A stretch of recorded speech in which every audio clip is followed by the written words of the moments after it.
la lecture de ce jour, frères et sœurs, Maître Paul, par sa première épître aux Corinthiens au chapitre 5, nous parle d'un cas d'impudicité qui serait d'une telle gravité que de similaire on ne constaterait point, même chez les païens.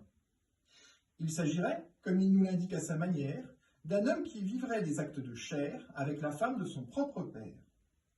Rappelons d'abord en préambule que ce chapitre est davantage d'ordre pastoral que théologique, même si, comme nous allons le voir ensuite, la frontière peut parfois être mince entre ces deux sphères. C'est pourquoi Maître Paul nous explique sans sourciller que bien qu'il n'ait pu constater de ses propres yeux cette impudicité, il l'a déjà jugée.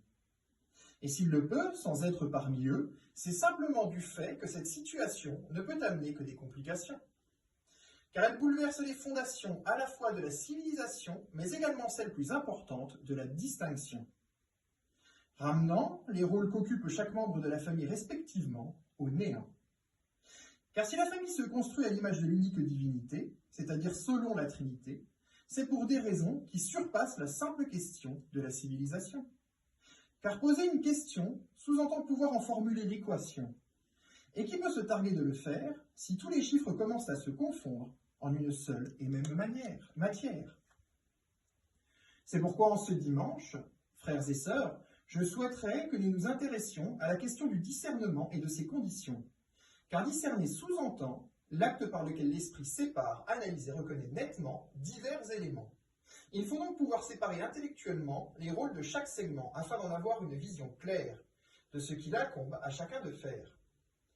C'est un sujet des plus complexes, car comprendre la fin nécessite un découpage fin.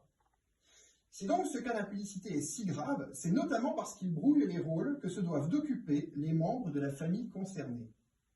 Car sans même parler de la question de l'enfantement en particulier, il faut se demander à quoi peuvent bien servir les couples mariés en premier. Et là on en revient toujours au même point, le lien. En effet, tout est question d'équilibre, d'harmonie et de complémentarité. Aussi quelque chose existe en réalité, car il a quelque chose à compléter. Dès lors, discerner les rôles de chacun, ce n'est pas restreindre leur essence, mais au contraire, les mettre en évidence. Car ce sont nos qualités qui doivent nous octroyer les places que nous devons occuper, et non la décision arbitraire d'une quelconque société. Comprenez que le bien nécessitera toujours d'en comprendre les moyens, que chacun serve dès lors sa meilleure fin. Amen.